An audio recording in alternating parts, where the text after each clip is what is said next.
Hey guys, welcome back on the channel. So this is a very old news, but I want to bring your awareness to this because Ledger is still one of the most popular hardware wallets in the market. Now at some point in time, a couple of years ago, I did like Ledger a lot. I enjoyed their devices. I thought they were doing great things. But there was some point where they announced that essentially they would be having potential access to every user's hardware wallet. And of course, they said it's for your own sake, it's for your own best interest. People might lose their private keys, and if that's the case, we still have access to your wallet, worry not. Now, that will serve many people won't bother about it.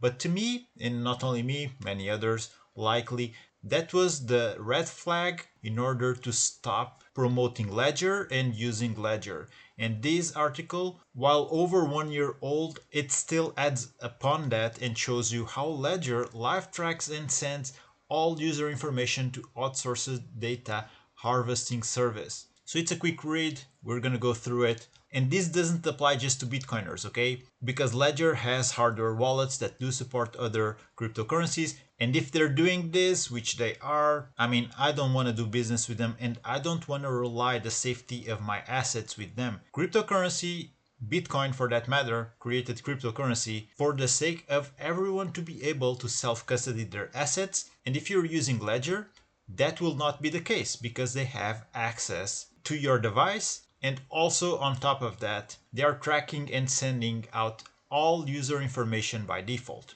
So according to Rect Builder, you can have the link here. I'll leave the link for this website and you can follow these links. So Rect Builder did run Ledger Live and opened the network tab just out of curiosity. And what he or she found was more than a little concerning. Ledger Live is a free and open source companion app for Ledger signing devices. So this is just to give context to anyone who doesn't know what Ledger Live is.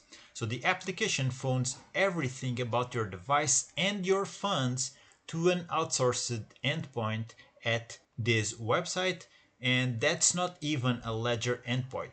It's an outsourced data collection service. I know this is kind of going the crypto rabbit hole and that might turn off a lot of people watching, but stay with me because when you're into crypto, it shouldn't be for the number go up type of thing, although many of us, if not all, get in because of that. But once you start digging in and seeing the potential and what crypto allows you to do, which is basically stay away from the fiat system, get a hold on of all your assets in a digital way, you'll start seeing openings for many other rabbit holes. So stay with me on this one, okay?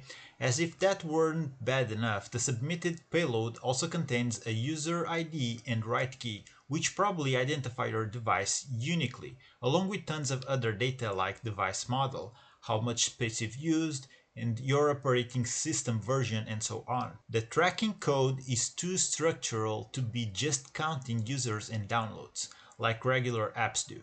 Ledger Live is doing analytics on everything from screen views, button clicks, error events, installs, uninstalls, etc.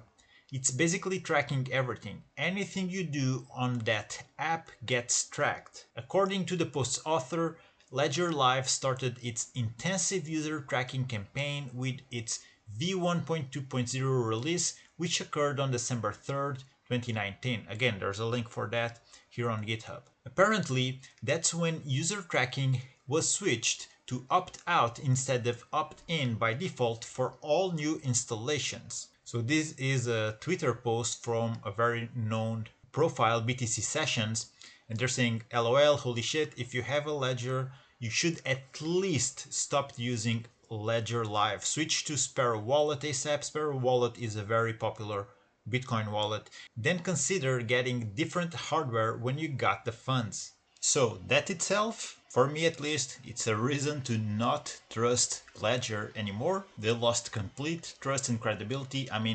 It's taking advantage of users, tracking and sending to a third-party source all of their user information. And I didn't even touch upon the whole thing that it was when they implemented the recovery system that potentially gives them access to any user's hardware wallet. So guys, I hope this helped you out. If you are new into crypto, if you got into it just recently on this current bull run and you're looking for a hardware wallet, definitely avoid Ledger. I think TREZOR has one of the best. They're actually the pioneer hardware wallet. You can find links for that down below. They have wallets only for Bitcoin. They also have other wallet models that do support plenty cryptocurrencies. If you're a Bitcoiner, go with the Bitcoin one, I would say. But in any case, let me know what you think about this. Were you aware that Ledger did this? Or do you still use Ledger? Do you still own a Ledger wallet and you don't bother about this? Let me know what you think down in the comments, guys. Like and subscribe if you took value from the video, if you enjoyed this type of content. Thank you for watching. Take care. Keep exploring crypto. I'll see you on the next one.